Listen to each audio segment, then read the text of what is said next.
Good morning, everyone. Hope you're doing well. I'm gonna bring a goodie but oldie song that all of you know.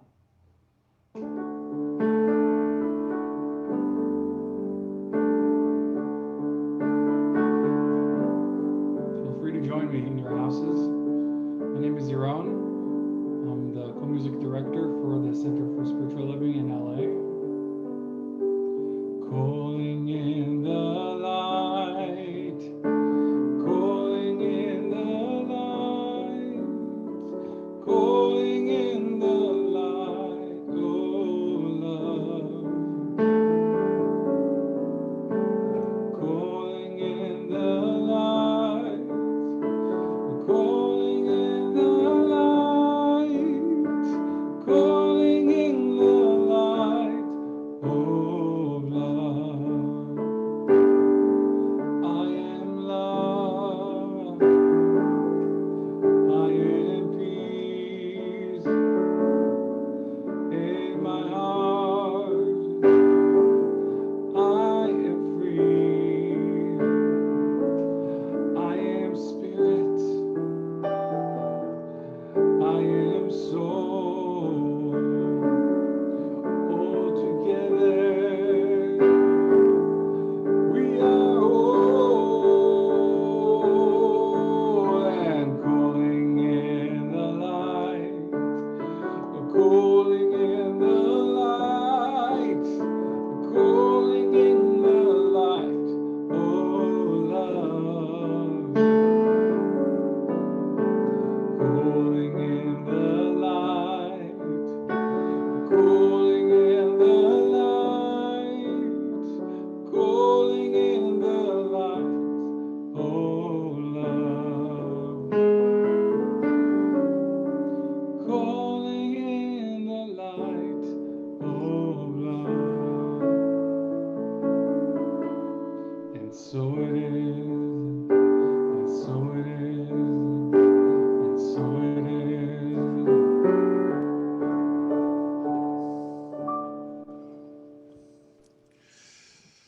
Good morning, everyone.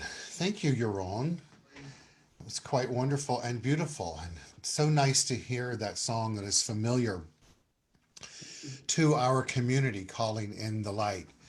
A good morning to all of you. I'm Reverend Dr. Keith Cox, and I am the spiritual leader here at the Center for Spiritual Living Los Angeles.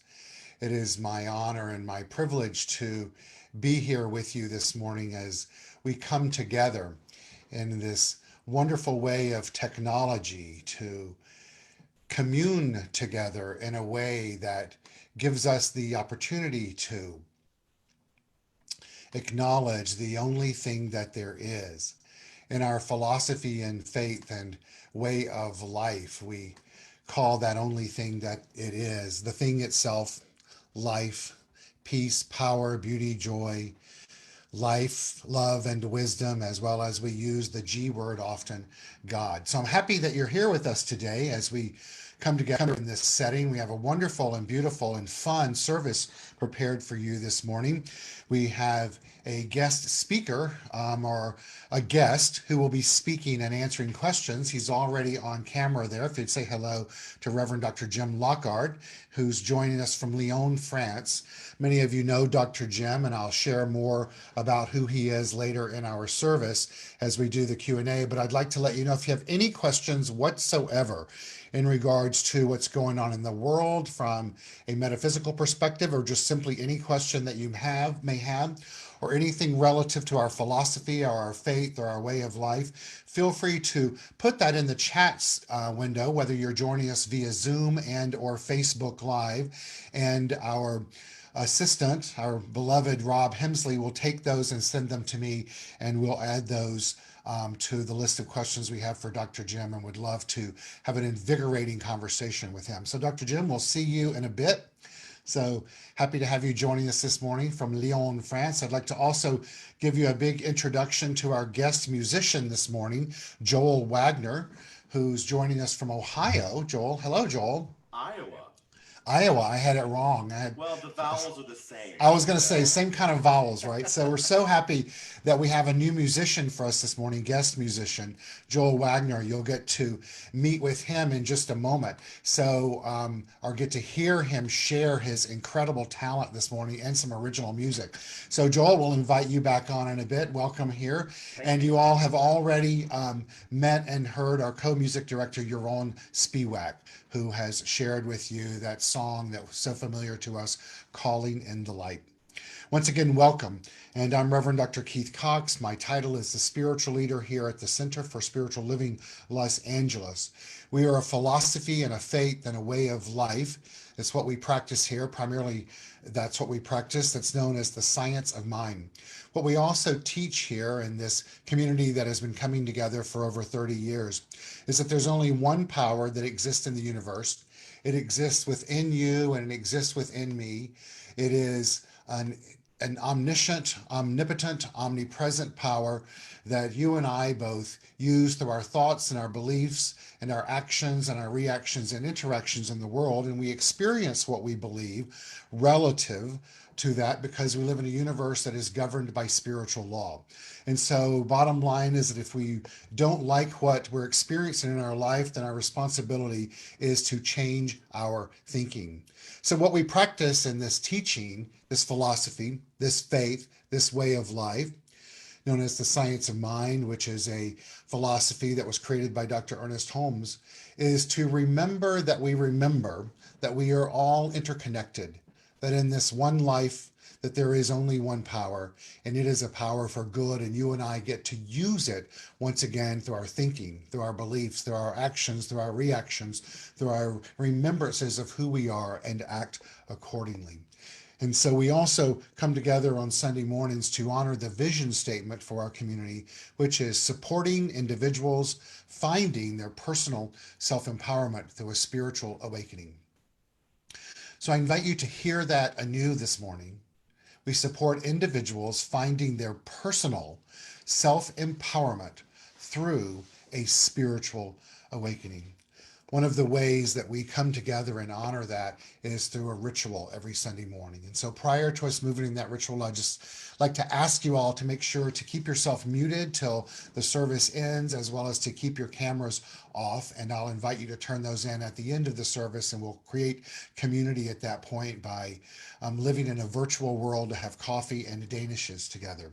But until then, we'll move along into our service, and we'll do that by opening with our ritual that we use every Sunday morning. It's an opportunity to indeed call in the light, as Yaron sung of earlier. In our philosophy and faith and way of life, we believe that there are qualities of the divine that we are each imbued with. Light is one of them. There are also peace, power, beauty, joy, life, love, and wisdom. And so the light that we honor this morning is the light as a quality of the divine that exists already within you and within me, within all sentient beings, actually. And so when we call that in, it's not calling in something that is absent. It is just simply a remembrance of that which already is there. And in so doing, we ignite through that remembrance the light in a more magnificent way than ever before. And in so doing, allow that path, that light within us to illuminate our pathway and give permission for others to do the same, ultimately lighting up our external environment by choosing to ignite that which already exists within. And so this morning, as we move into this particular lighting, we shall call it the lighting of the flames of faith. And so as I light them, I invite you to hear them anew and to invite into your mind's eye an individual that walks this planet, that practices one of these faiths that we acknowledge by lighting the flame. And so today we light this candle, albeit virtual, for the Tao, honoring the universal path of harmony and equilibrium, that which is known as the natural way. We light this candle for the shamanic traditions, honoring the beliefs and practices of all indigenous peoples, the way of primal spirituality. We light this candle today for Hinduism, honoring the path of knowledge, action, and devotion. We light this candle today for Judaism, honoring the ethical path of living by sacred law. And we light this candle today for all forms of Buddhism, honoring the Four Noble Truths and the path of compassion. We also light this candle today for all forms of Christianity, honoring the Christ consciousness as the path of love. And we light this candle today for all forms of Islam, honoring the path of submission to the will of God as the highest calling.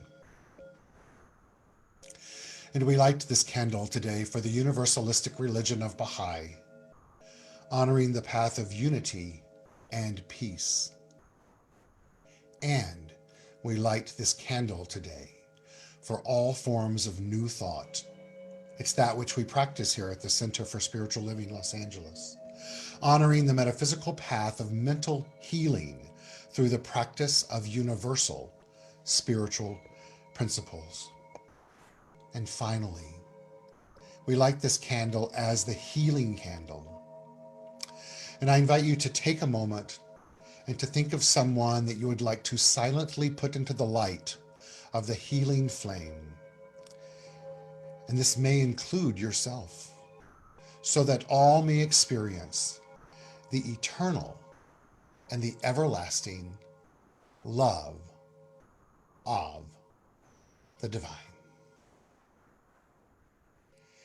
And as we hold this individual, including ourselves, in this light, Yaron will prepare for us to sing our song, inviting peace as a way of life onto our planet.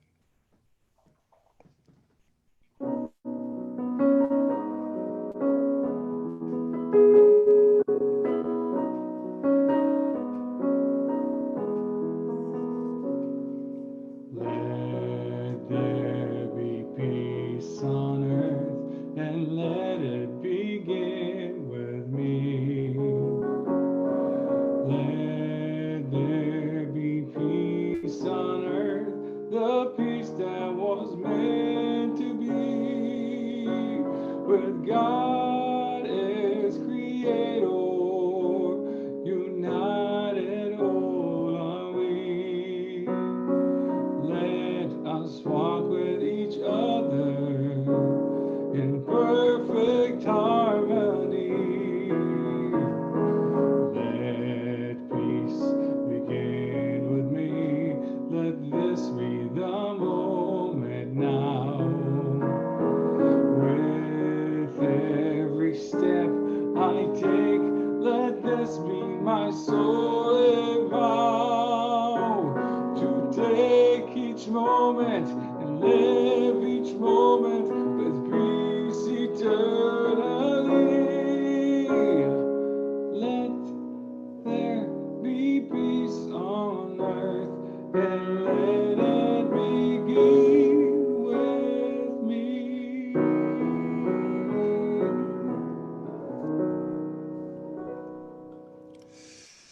And so let's move into a place of contemplation and affirmation,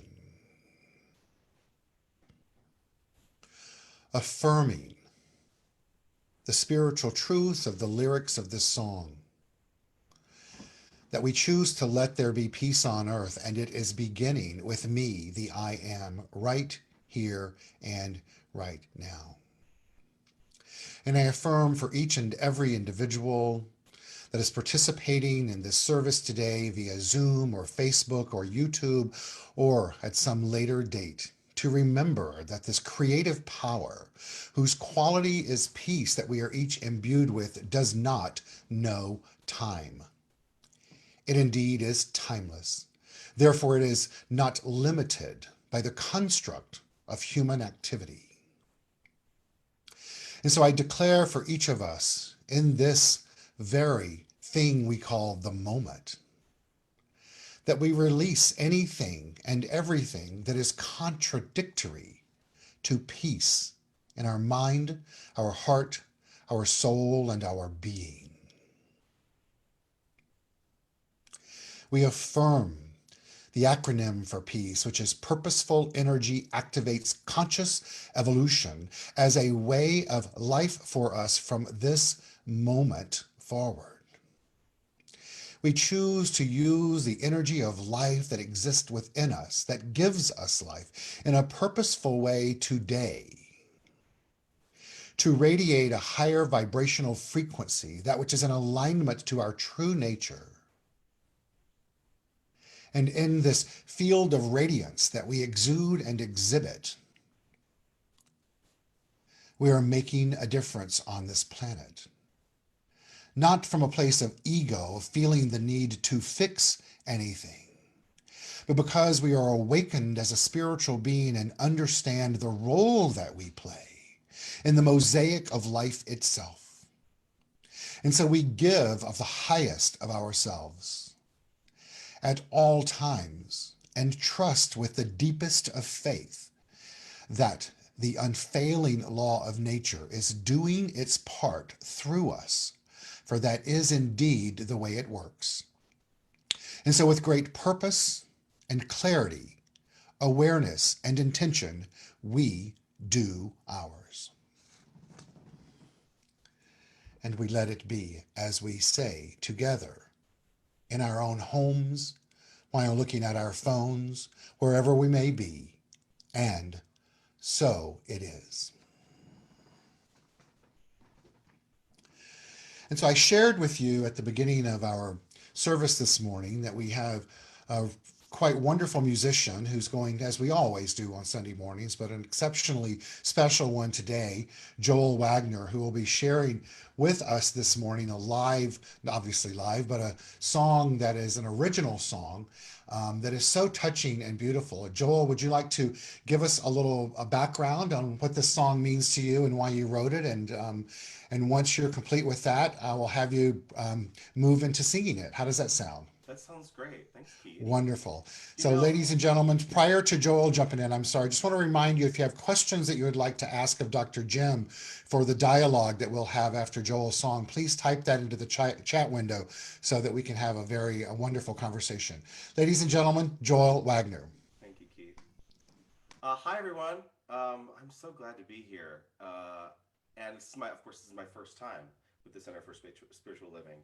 And I was so excited to hear sort of the philosophy, of the ideology of self-empowerment through spirituality, because I think it really actually fits this song that I wrote. So I've been living in New York City for 12 years, and I grew up in Iowa, not Ohio. And at the height of this pandemic, I decided to come back home to be near my folks. And my apartment is still in the city. And I've struggled a lot throughout my life, feeling like I was at home in New York.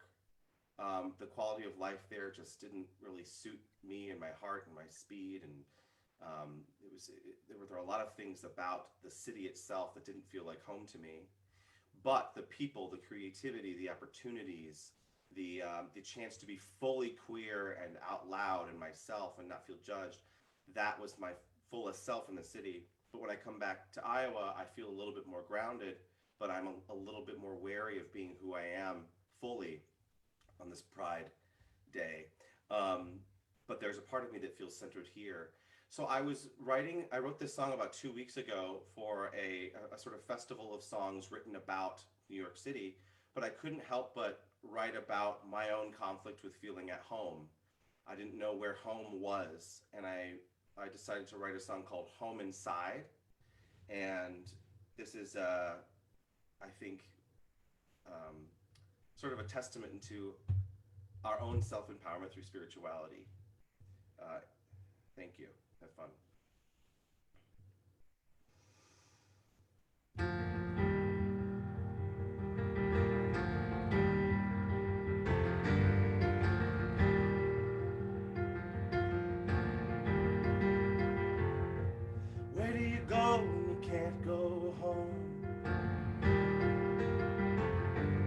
Where do you stay when you have to stay away?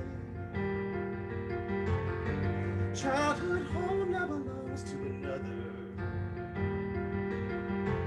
and your empty apartment sleeps in the city. Oh, too much time to think. Oh, will it all go by in the blink of an eye? 'Cause the men in my town don't walk like me, and the city ain't what it used to be, and home isn't anywhere I can see, and so I'm gonna make a home inside of me.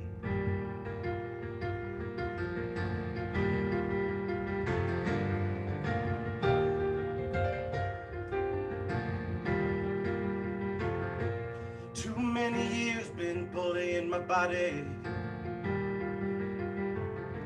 Chest gets tight trying to prove myself. I breathe and say be a little more forgiving.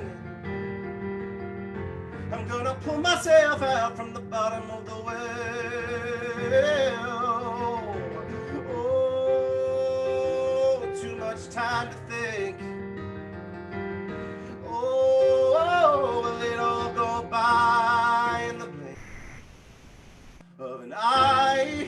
'Cause the men in my town don't talk like me, and the city ain't what it used to be,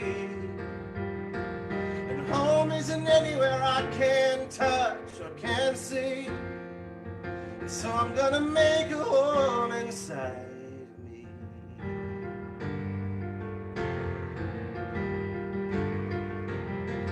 Oh, I see myself at every turn.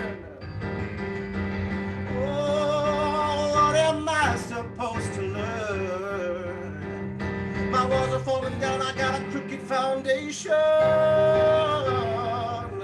Can I wanna be alone, be my own destination?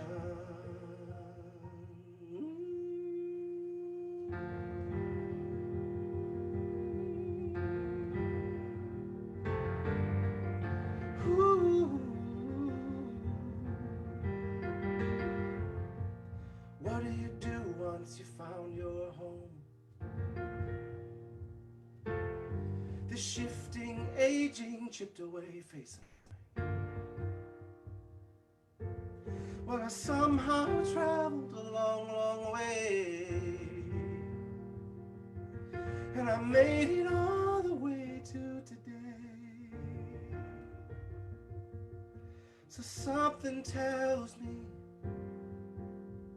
something tells me, something tells me I'm gonna be okay. 'Cause the men in my town may stare at me, but the city is the place that set me free. I'm gonna hold my hand, surrender to what will be, and I'm gonna make a home. I'm gonna make a home. I'm gonna make a home inside of me.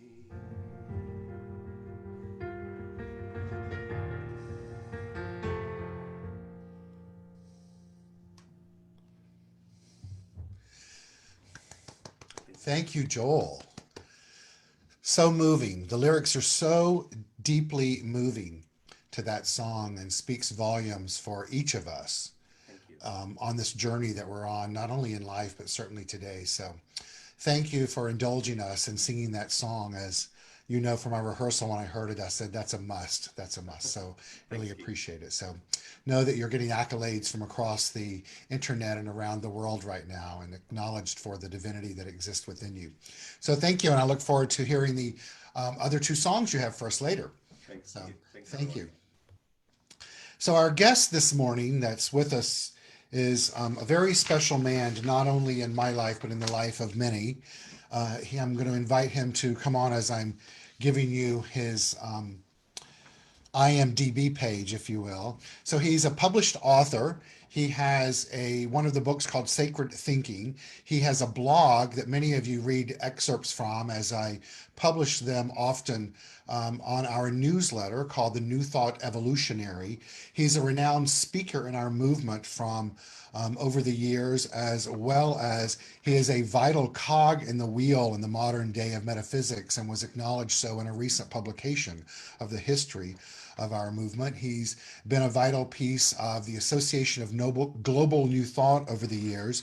He has been a lead minister in two, if not three centers, maybe even four across the US, as well as one of the things that I like to call him often is a new thought provocateur. So it's really my honor and privilege to have Dr. Jim with us this morning so that we can engage with him to hear a different perspective on our philosophy and faith and way of life. So Dr. Jim, I invite you to turn your camera on. Let's see if we can. I don't seem to be able to do that. You don't, but hold on, I'll get you just 1 second. All right. Okay. There we go. So you now have the opportunity to come on. Okay. There you go. Hello. Imagine me holding the key to that, right? Good. Well, welcome. I don't know that if everyone knows, as I may have said in the beginning, you're joining us from Lyon, France, where you and your beloved wife, Dorianne, moved. And Yes. you're having a wonderful life there, I know. So, Yes, we are. And I'm really happy to be with you and your wonderful community today. Keith, you're a special person in our lives. And I feel like I have a lot of friends there because I've been visited a few times over the years, and it's just wonderful to connect. Even though one of the nice things, I guess, about the coronavirus is we are kind of unlimited as in who we can include in our services and celebrations. That's very true. That's very true. So it certainly catapulted us into a more modern way of doing the work that we do, not only in ministry, but in connecting and supporting others as well. So I'm so happy that we're able to do this today. So Dr. Jim, I'm going to start off with a question for you. I know that you have done a lot of work relative to Carl Jung and his shadow work. And clearly we're at a time of transformation on our planet, and we're experiencing that not only through COVID, but also through the uprising that is taking place with Black Lives Matter, as well as its Pride weekend as well. So the quote that I have from Carl Jung is, "Every transformation demands as its precondition the ending of a world, the collapse of an old philosophy of life." What does that stimulate in you to share with us this morning? Well, I think we're in one of those times where the pace of change has been getting more and more rapid, and every now and then you have sort of an eruption of circumstances and events and consciousness that leads to a tumultuous way of being. And we're sort of forced out of our comfort zones, if you will, in a big way. And I think that's sort of where we are now. I think Michael Beckwith would call this birthquake, in terms of something new is ready to be born.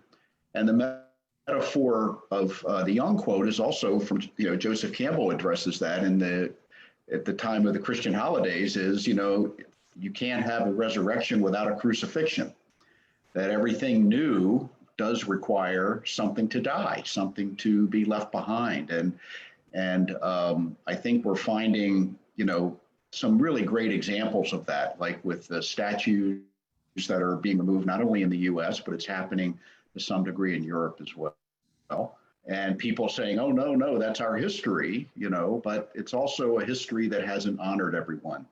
And it sort of has reached a point where people have said enough.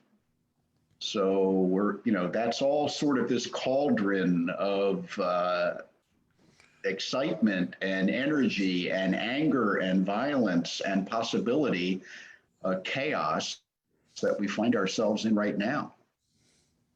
I love that term, the birthquake, because I can view that on two levels. One is if we use it from the concept of an earthquake, which I know many of us here in Southern California have experienced, you have as well, is that it's the movement of a tectonic plate, right?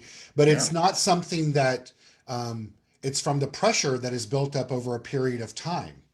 Right? So it appears that it happens in a moment, but actually that's not the case. It's from the building that has transpired. Also, if you look at it as a birth, from the birthing, for that birth to transpire, there is the 9 months leading up to that of it, that which is being birthed of being in the womb. So what we're experiencing right now is an outpicturing of what has been in the womb, right, of creation. Um, and birth, in as much, not that I've only experienced one, my own, in the literal sense, but from what I can understand of it is that yes, the ultimate outcome is of beauty, but the process often has some really ugly stuff that goes along with it, right? So that seems to be Yeah. happening here as well. Yeah, the nature of birth is we go through stress. You know, this we grow by means of being stressed, by means of being forced to have new emergences within us, which we don't do from comfort. So, and there's, I like to talk also about the motif of the hero's journey, that idea of you get a calling to move out of your present condition into something. That calling can be voluntary, it can be your idea, but often it's not. It's something that just arises around you, like larger circumstances. So we have 4 or 5 of them going right now on a global level, from climate change to the Black Lives Matter movement and all the connection, all the different kind of tentacles of that, police violence and transformation of government. We have the COVID pandemic, which speaks to not only the itself, but also to how we govern and how we provide health care and how we support one another. When the Europeans, my friends in Europe here, are sort of amazed, not sort of, they're kind of shocked that the idea of wearing a mask in the US has become a political statement, whether you wear it or don't, where there isn't that kind of automatic sense of we do it because we want to support one another. And where we are, the curve is way, way, way, way down, and from where it was a few months ago. And that's because the French and the Germans and the Italians had a horrible situation, but they all kind of got together and agreed that they had to work together and were emerging from it, at least the first wave, while the U.S. and UK, under very different kinds of leadership, are actually increasing the first wave way beyond what it needed to be. Mm-hmm. I don't think that's necessarily a what do you call it, a difficult statement to make, because you can just look at the facts and you see where the curve is going. So how do we look at that as spiritual beings? How do we look at that as people on a spiritual pathway? And what are our responses to it, I think, is what we in New Thought are called forward to in this kind of a moment. Well, not only our responses, but our responsibility. Yeah. Right. So once we are truly awakened to the spiritual truth that we're all interconnected, right? How can we hold an understanding of that, of an individual who's being rebellious against the greater good for humanity, while honoring their individuality and honoring at the same time the evolutionary process of humanity itself, and then doing the right thing? Like, can we hold all of those at the same time? Is there anything you can speak to on that? Well, that's our challenge. And what you're seeing, again, more in the US now than most other places, is this, what I would call a siloing of information and news, where people are able to select where they get their information, and they want to get it from people they agree with. Mm-hmm. So we sort of, the facts that are expressed kind of have to adhere to a certain ideology. And that means we're getting farther and farther apart in our ability to have conversations, because we're starting from different premises and we have different experiences of what is accurate and things like that. Mm-hmm. It comes down to what kind of a society do we want to be? And, it's disheartening in a sense to see all of this conflict yet it's probably a necessary stage in the process of growth, that what we in New Thought can bring to it is a consciousness of love and compassion and possibility. As difficult as that can be in certain cases, it's something that we are called to do because we have the tools to do that. So that's what I think our role can be, those of us who are what I would call spiritual seekers in the New Thought movement, is to show up spiritually prepared to take on difficult circumstances and to recognize that people that seem like our enemies are often coming from pain and woundedness. So that's a really big idea, Dr. Jim. You said that what we're called to do, and we have the tools to do that. We have viewers that are probably not familiar with who and what we are as a philosophy and faith and way of life. Would you be open to sharing what you believe some of those tools are and how we act on those tools or act with them? Yeah, I think one of the advantages that New Thought has, particularly religious science of the family of New Thought, because we were one of the last ones to emerge, is that we emerged at around the time that Western psychology was being developed. So we have the capacity to include our psychological understanding in what we do. In fact, many of our spiritual technologies, scientific prayer, or what we call spiritual mind treatment, meditation, and other things, are based on the recognition that our psychology, yours and mine, our thoughts, our beliefs, our emotions, are what we need to use in order to become spiritually mature and psychologically mature.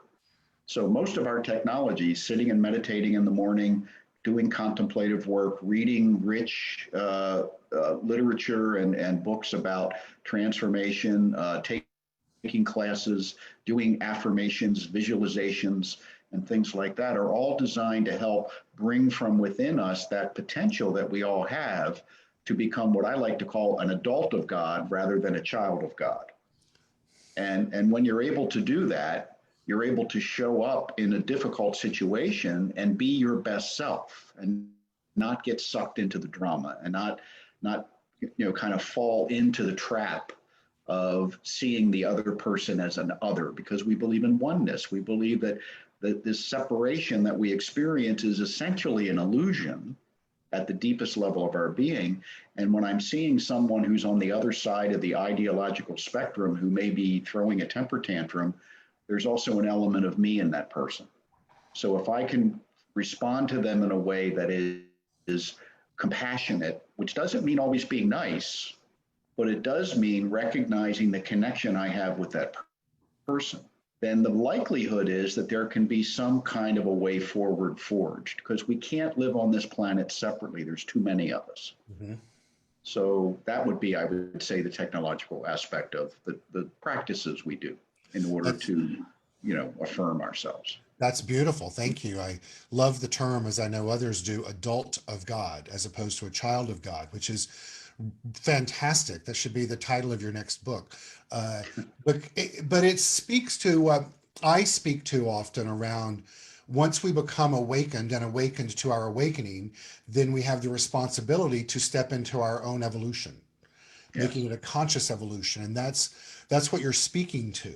Right. And so I love this quote by Carl Jung, which says, until you make the unconscious conscious, it will direct your life and you will call it fate. And we, in our philosophy and faith and way of life, choose to not live from fate, correct? Like we choose to be a conscious participant.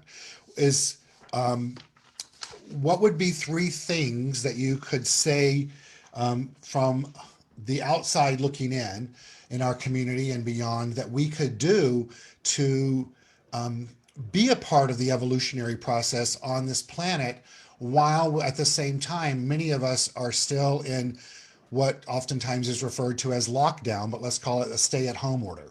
Yeah. Well, I think the first thing that I would say in any circumstances is to establish a daily practice, and if you already have one, deepen it, of practice of, say, meditation and prayer and affirmation and visualization and contemplation, where you spend a period of time each day. I think an hour is really good, but it can be less than that. And it can also be split up over the course of the day, where you're focusing on a positive sense of self and a positive sense of what's possible in your life. So that's one. The next thing is, depending on the issue, is get educated.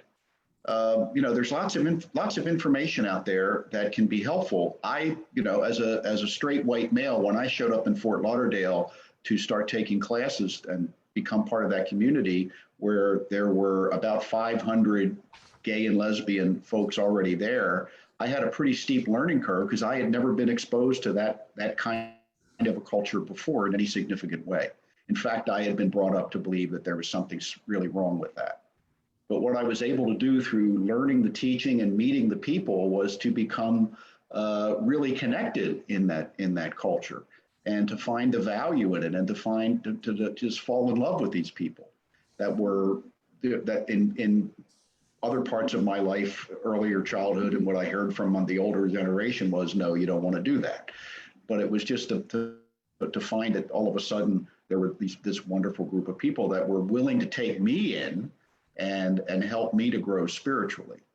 So and then I wanted to learn. I wanted to learn about Stonewall. I wanted to learn about the history. I wanted to learn, and now we're seeing the same thing within the racial situation, is learning about things like white fragility, and learning about things like the history of race in America that maybe we weren't quite taught in school, so that we can be better allies, so that we can be better presencing ourselves for people that need our presencing. Same with gender identity and gender fluidity and all the other things that, if you're like me, you never had to look at until you had to look at it. So, and I admit that that's something that throughout my life, I have a lot to atone for. Fortunately, I'd say fortunately, mostly earlier in my life, I think I've grown quite a bit in that area. But get educated. Thank you. But get educated. And the third thing is find what is yours to do and do that. You don't have to do everything. You don't have to be part of every cause. You'll burn yourself out. So sit and see what resonates with you. Perhaps it's working for peace. Perhaps it's working on climate change. Perhaps it's working on local educational initiatives or something like that. And you maybe do more than one thing, but what some people do is they feel so overwhelmed, they try to do everything and they join every group, and they find that you just wear out. You can't do that. So part of being an adult of God is doing what is yours to do and trusting that others will pick up the mantle for the other things that aren't yours to do. So those three things: daily practice, get educated, and do what is yours to do. Wonderful. Thank you. I was smiling during that time because it was bringing me great joy to remember that I played a role in helping you get educated through those times by spending a lot of fun times with you on the dance floor at Asilomar. So that's right. That's what was bringing back joy to me, was us dancing together late into the night at Asilomar. You spoke of atonement, and not that I know that you necessarily need that, but I would like to hear you speak to us in that context of, you at one time were a police officer. You were a man of uniform, and look at the journey that you've been on. So could you enlighten us to what we could possibly do, or any insight into the best way to engage with men in uniform, and I mean men, policemen, not the village people, for the spiritual evolution?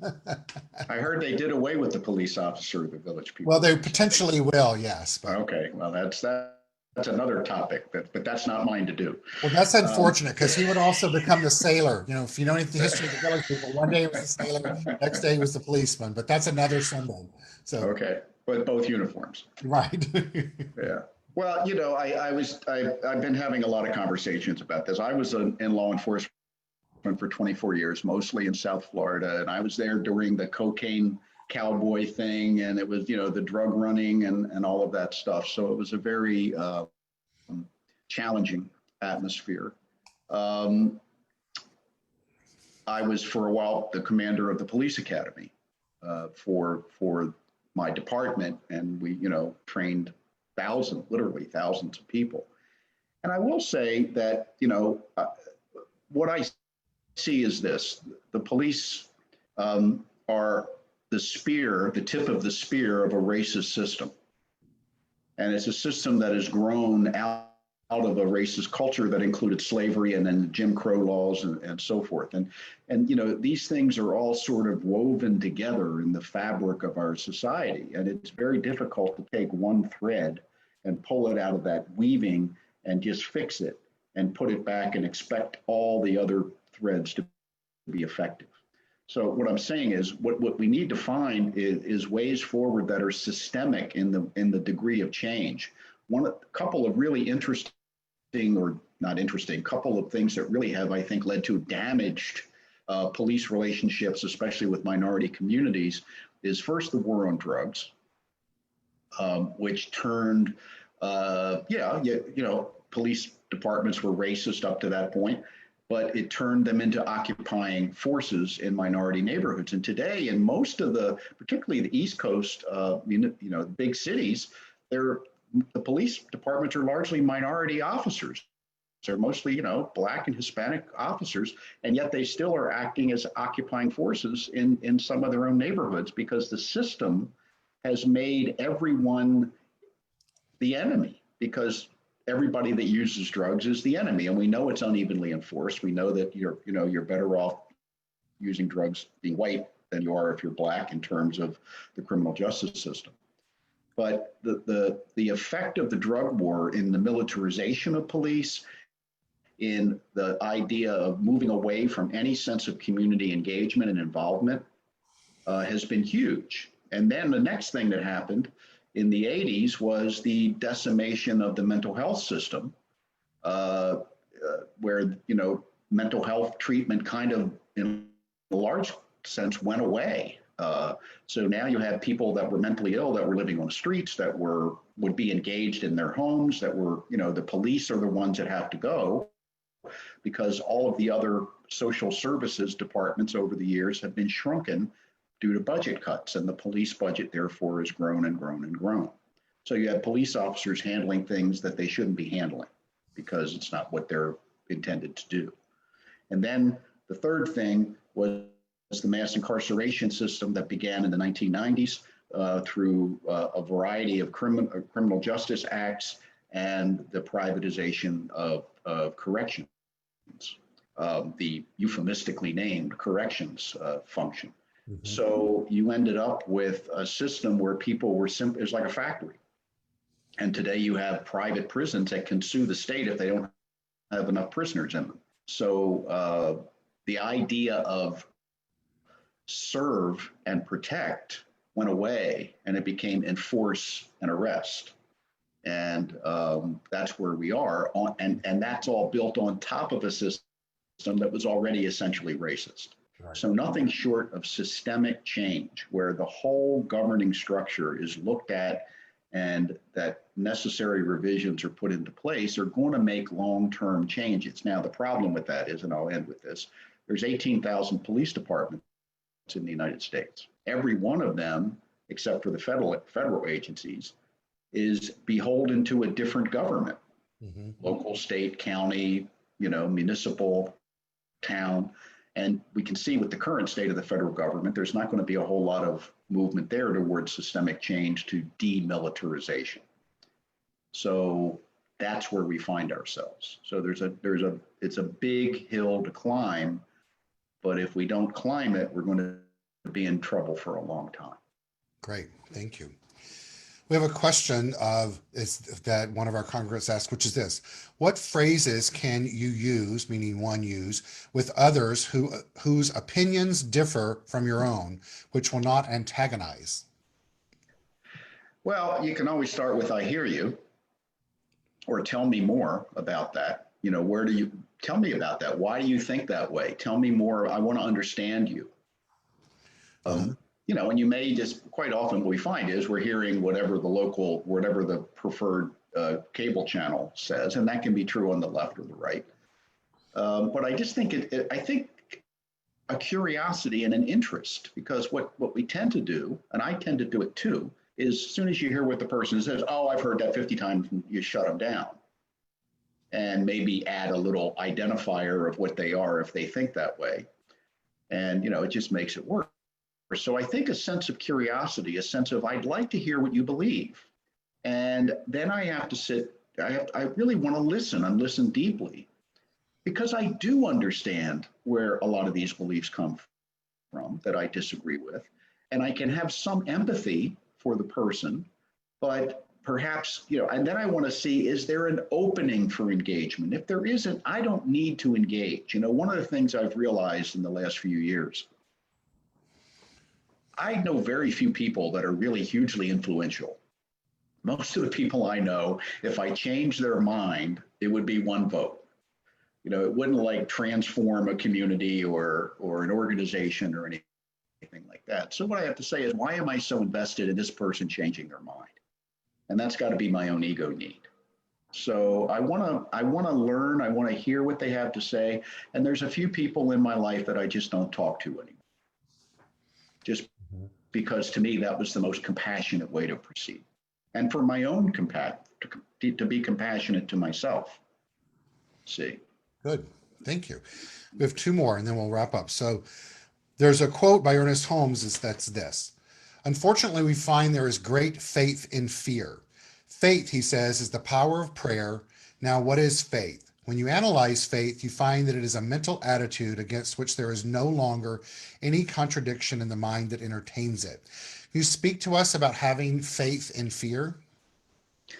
Well, faith to me, faith in anything. Here's how I usually describe faith.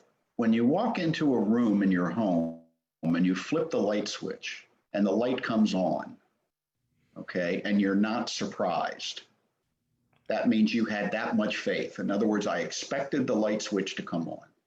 So when I do my spiritual practices, if I do a prayer treatment for something, to heal something or whatever, I have faith in it. If when it happens, I'm not surprised, and if it doesn't happen, I am surprised. So if I flip the light switch on and the light didn't come on, I'm surprised, right? That means I have faith in the light switch. But many of us do our spiritual practices and it's the other way around. We're surprised when it does work. Right. So faith in fear would mean that I expect my fears to be realized and I'm surprised when they aren't. Interesting. Very interesting. Thank you. Next question. Is ego a positive or negative to the human condition? Ego is neutral. Mm-hmm. Okay.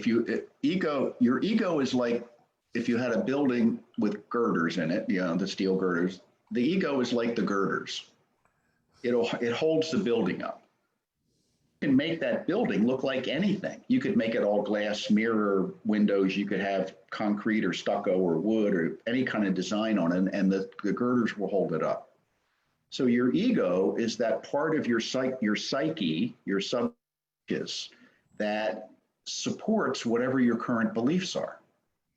If you change your beliefs, your ego supports the new beliefs. So most of us, our beliefs are fear-based.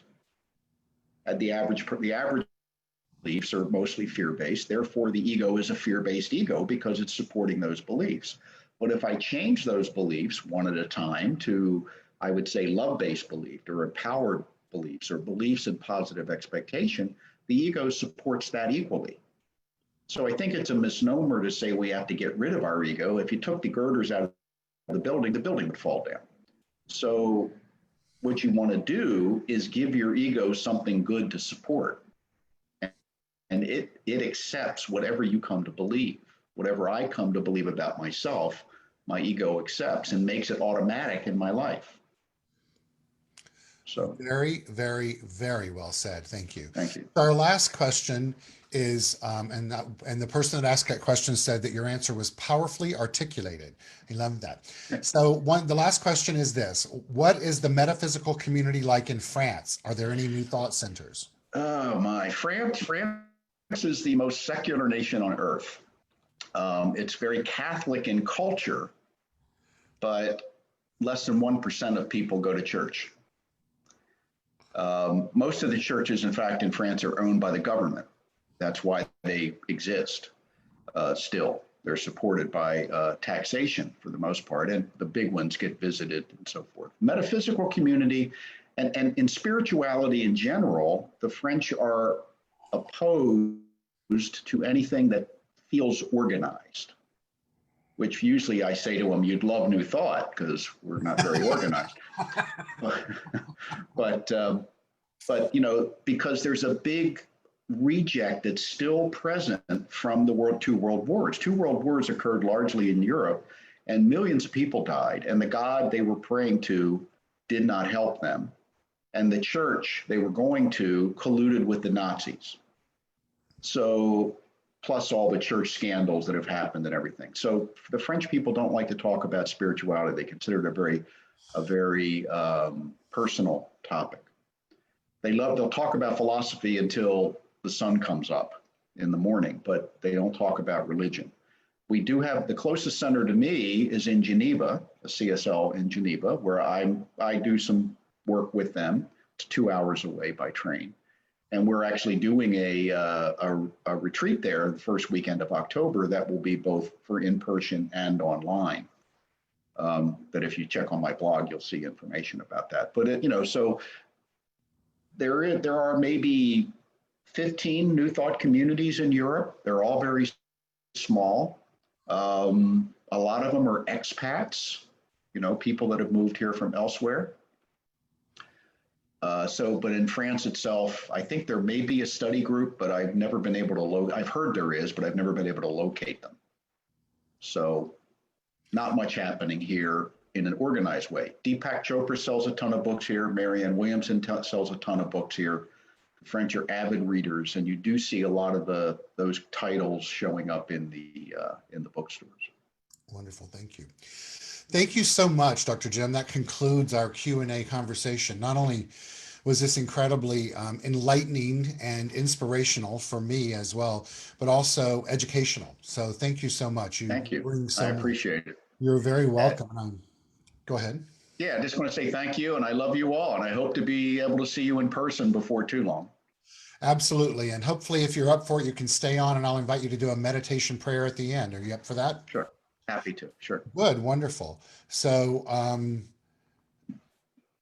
they're asking if there's any way they can find out more about your blog, and do you have a website? So I'll put it on the chat. We'll put all that in the chat. Great. Thank you. All right. Well, let's all just take a deep breath in as Dr. Jim steps away, and we bring Joel back on to sing another song for us. So Joel, wonderful to have you back. And Dr. Jim, thank you again. We'll see you again in a moment. Okay.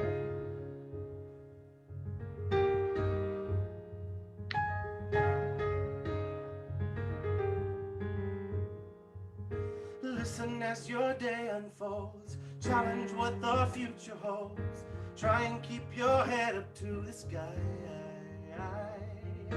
Lovers, they may cause you tears, go ahead, release your fears, stand up and be counted, don't be ashamed to cry. You gotta be bad, you gotta be bold, you gotta be wiser, you gotta be hard, you gotta be tough, you gotta be stronger, you gotta be cool, you gotta be calm, you gotta stick together. All I know, love will save the day.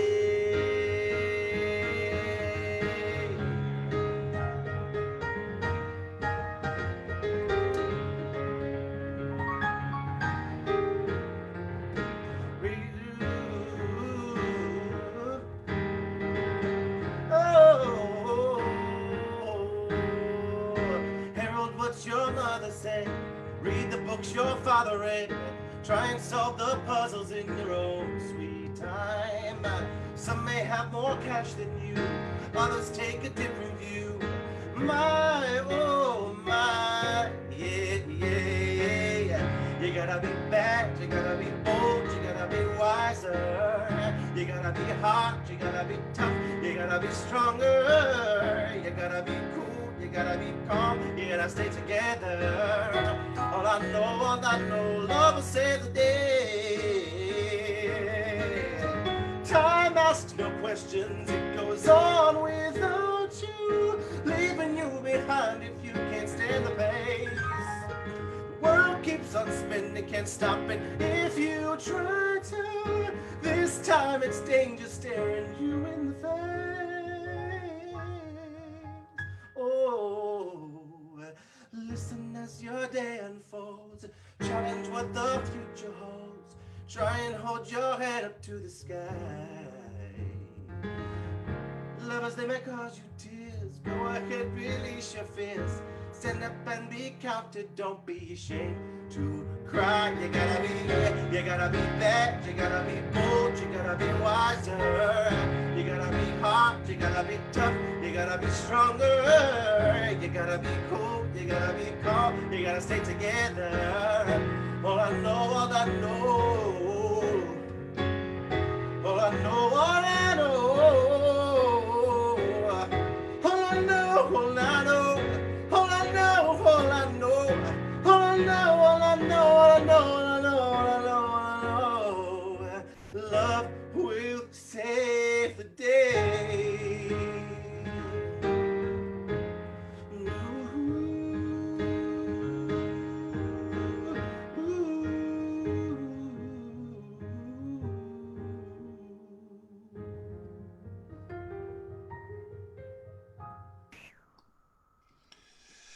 Whew, fantastic. More applause for you. Thank you. Thank you. Thank you. Thank you, You Keith. are Thank you, definitely a Jim. gift. What a talent you have. Thank you so Thank you, friend. much. Thank you.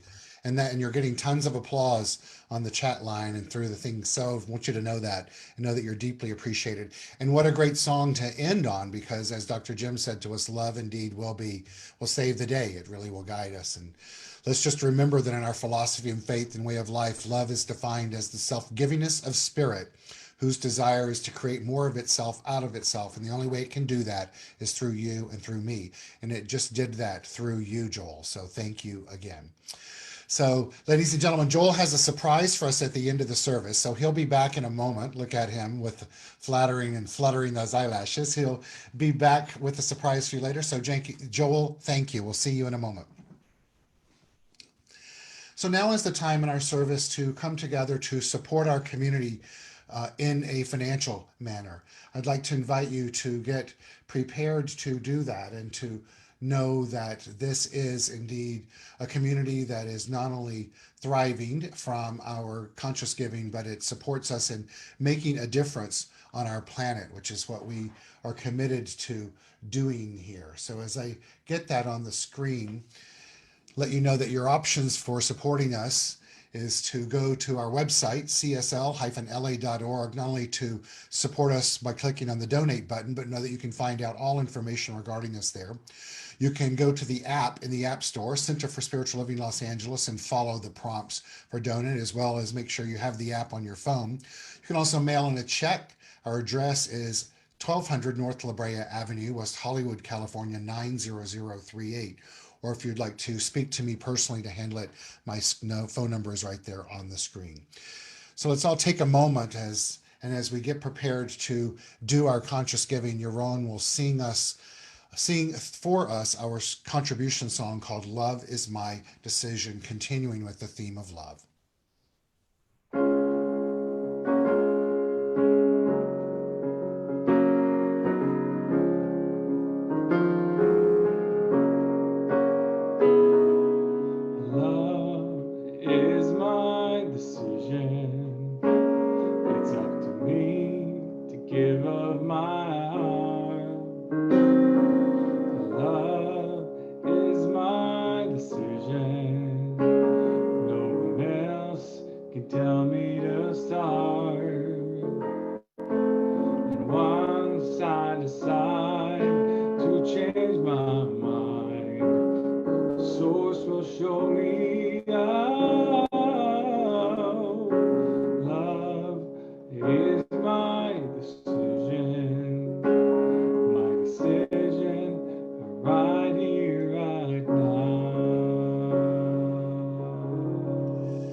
And so I affirm for each of us that love indeed is our decision, that we are consciously using Source as us to indeed make a difference on this planet.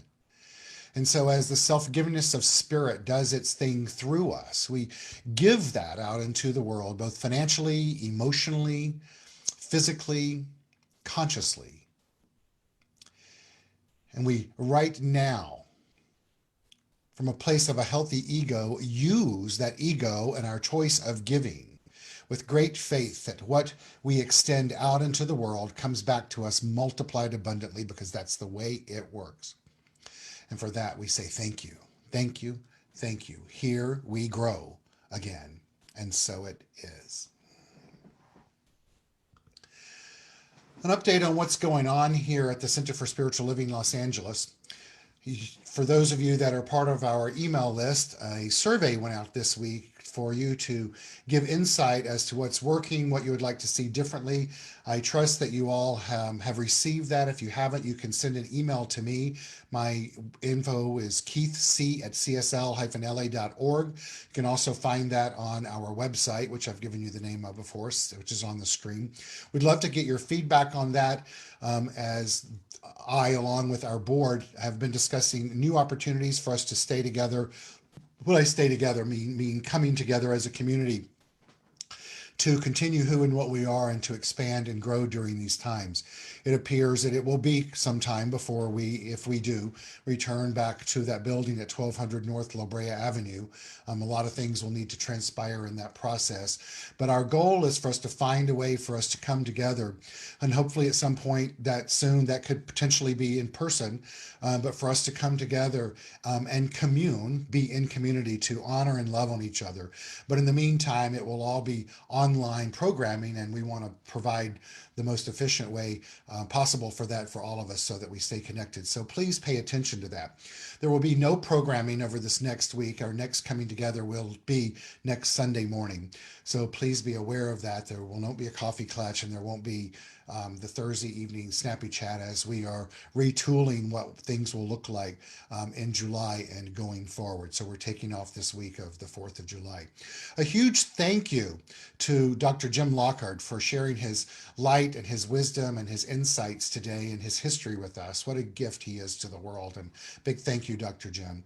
A big thank you to Yaron Spiwak for doing what he always does with us throughout the week, of getting us organized and playing beautiful music and singing and bringing in fantastic guest artists. So a huge thank you to you, Yaron.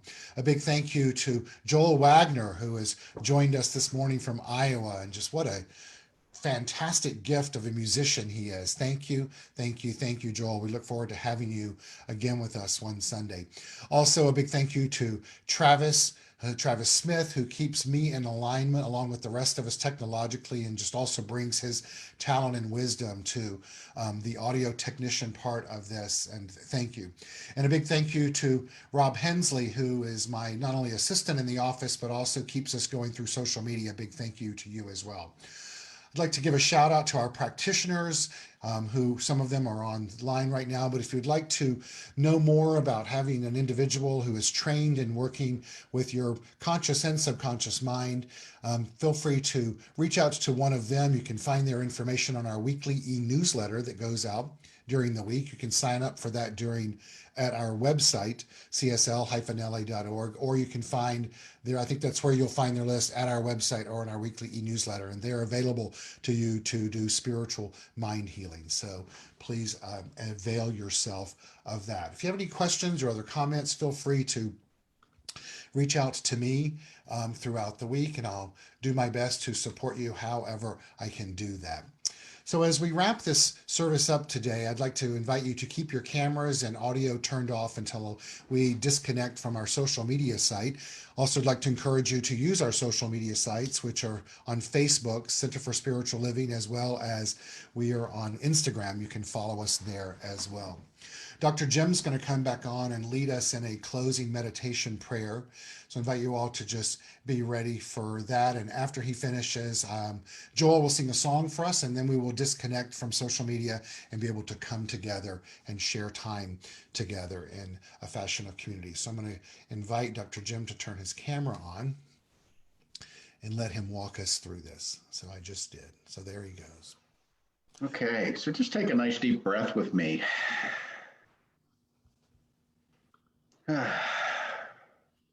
And join me in knowing a truth.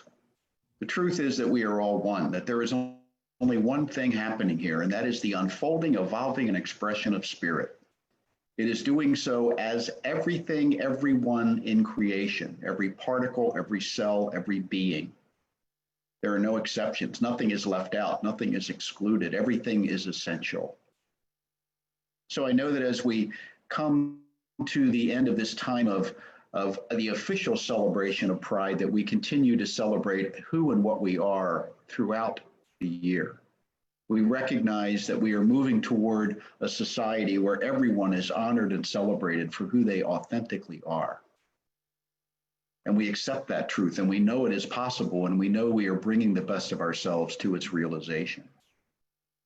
We know that everyone affected by the coronavirus, what it's called, is moving through it toward a healing. And as part of that healing, perhaps a greater realization about some aspect of themselves, something that they will know better going forward, perhaps a greater sense of self-acceptance, a greater sense of compassion, a greater sense of self-care and responsibility. And I'm knowing for the Center for Spiritual Living Los Angeles that it is a divine idea in the mind of spirit. And it is made up of those who participate in it.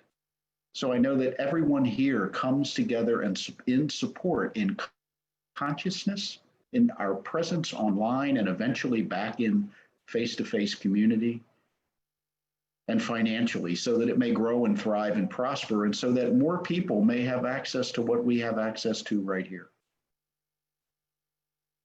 I know the highest and best for everyone present.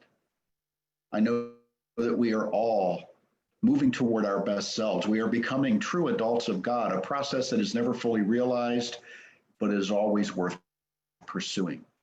So I'm accepting this truth right here and right now. And I invite you to add in some intention of your own that you are willing to have fulfilled this coming week. Something in your life that you have been questioning or longing for or wishing to see happen. Just take a moment and think about that and see it as though it's done.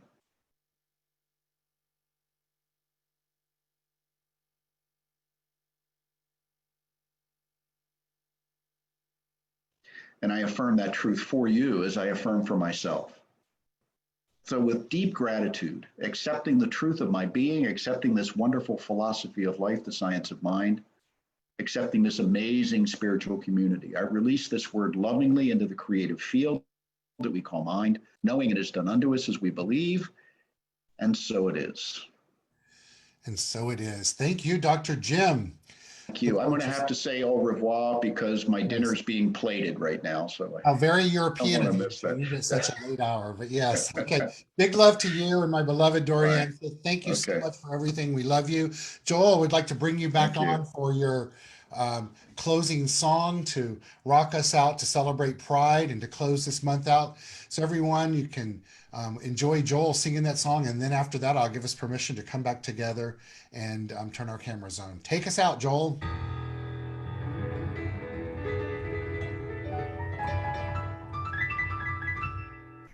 At first I was afraid, I was petrified, kept thinking I could never live without you by my side.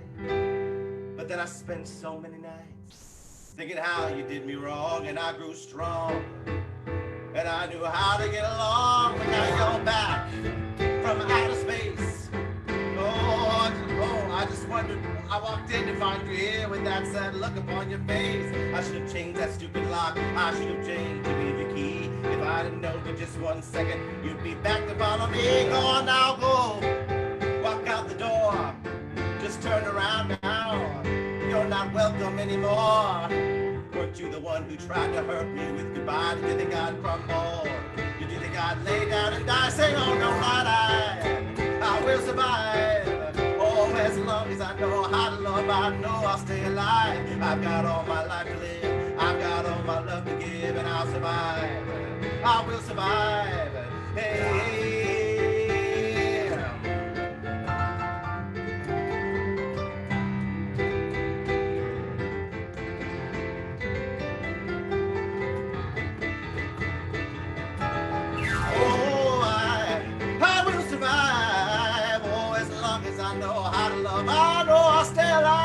I've got all my life to live. I've got all my love to give and I'll survive. I will survive, yeah.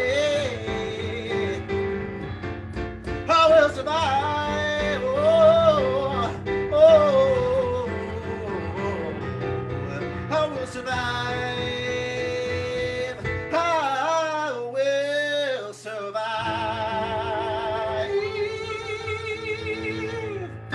Woo! Happy Pride, Yes. everybody. Thank you. Happy Pride to you. Thank you, Joel. Looking forward to everything. Thank you for everything you've done and look forward to seeing you again. And I really appreciate you bringing Thanks, that to us. everybody. Namaste. Thank you.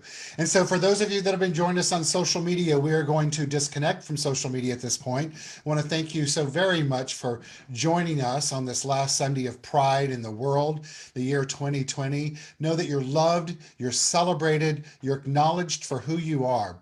And I affirm that today is the day that you find your personal self-empowerment through a spiritual awakening. And we, as sentient beings on this planet, affirm together, here we grow again. Thank you and namaste.